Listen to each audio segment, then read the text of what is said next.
बस कैसे हैं आप। उम्मीद है आप सब अपने खुश होंगे अपने घरों में। आज मैं जो आपको कथा करवा सुनवाने जा रही हूँ वो है ब्राह्मण देवमाली की, जो कि चोरी, हिंसा, झूठ, दम, काम, क्रोध, अहंकार, मद, मेद, बुद्धि, शत्रुता, विश्वास, डाव और स्त्री, सूरा एवं द्यूत के व्यसन, इन 15 अनर्थों की जड़ धनी है। अतएव जिसे आत्म कल्याण की इच्छा हो उसे इस अर्थ कहलाने की अनर्थ को दूसरों से ही त्याग देना चाहिए। रेवत देश में एक देवमाली नामक ब्राह्मण रहता था। वह तो वेद विधानों का विद्वान, शास्त्रार्थ, प्राणियों पर दया रखने वाला और भगवान की पूजा करने वाला, किंतु घर और धन में उसकी बहुत आसक्ति थी। दान प्राप्त करने के लिए वह निषिद्ध कर्म करने में भी ना हिचकता था।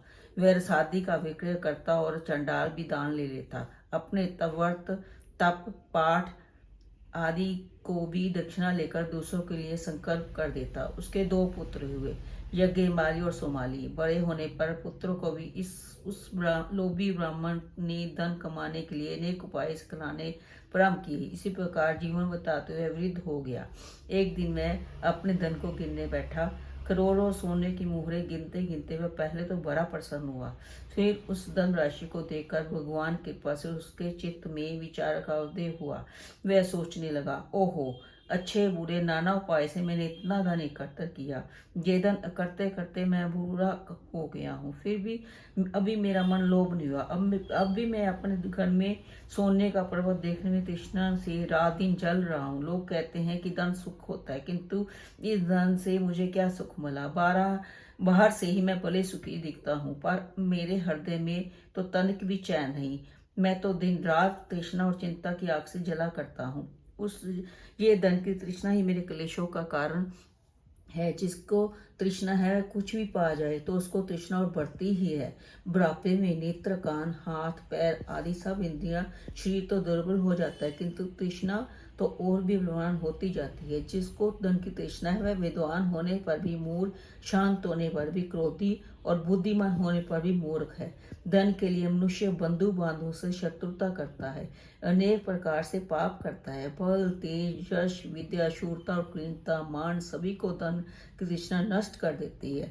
धन का लोभी अपमान और क्लेश चिंता नहीं करता, पाप को पाप नहीं गिनता। वे अपने हाथों अपने दुख और नरक का मार्ग उत्साहपूर्वक बनाता है। हाय हाय, मैंने धन की तृष्णा पर कर सारी बहुमूल्य आयु नष्ट कर दी। मेरा शरीर विजीर्ण हो गया, पाप को तोड़ने में ही मेरा जीवन लगा। इस प्रकार पश्चाताप से ब्राह्मण व्याकुल हो गया।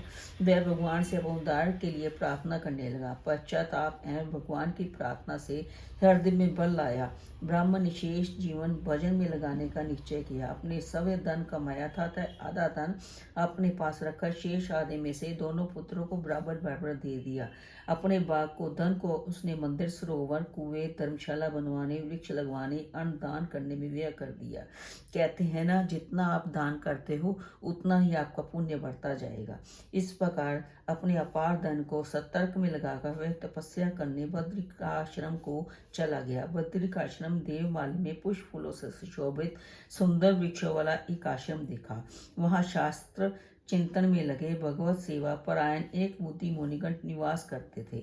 मुनि के बीच में एक परम शांत तेज महात्मा भगवान की स्तुति कर रहे हैं।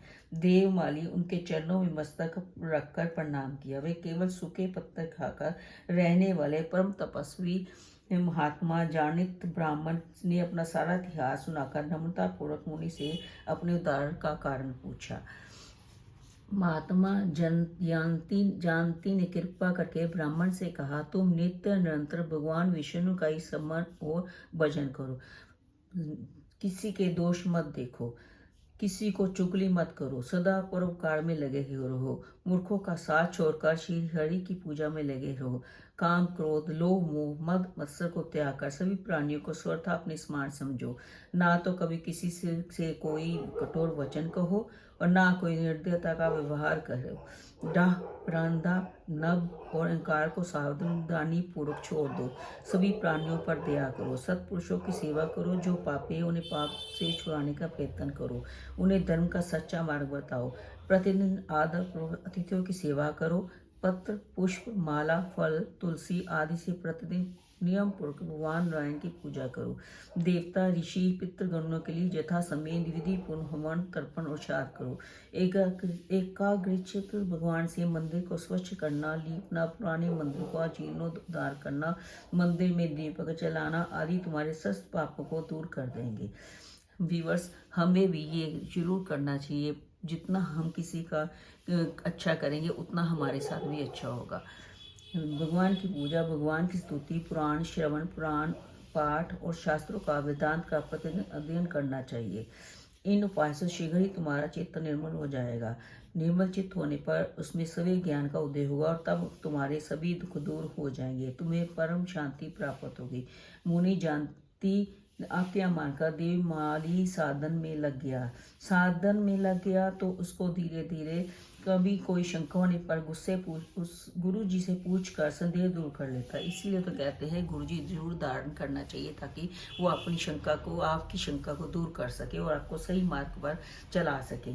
इस प्रकार श्रद्धा एवं दृढ़ता से नियमपूर्वक साधन करने से वह शीघ्र निष्पाप हो गया, उसका हृदय निर्मल हो गया। भगवान की कृपा से उसे बोध प्राप्त हुआ। अंत में गुरु जी की आज्ञा से वाराणसी में आकर देवमाली ने भगवान का परम पद प्राप्त किया। जो भी ऐसे करता है उसको भगवान जरूर मिलते हैं। आजकल तो पाप इतना भर गया है, हर कोई पाप करने में जरा भी नहीं झिझकता, हर कोई उल्टे सीधे काम करके धन कमाना चाहता है।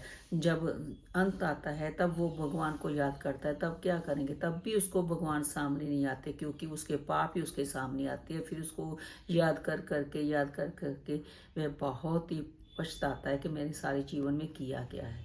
व्यूअर्स, आपको ये कथा कैसी लगी मुझे जरूर बताइए। धन्यवाद।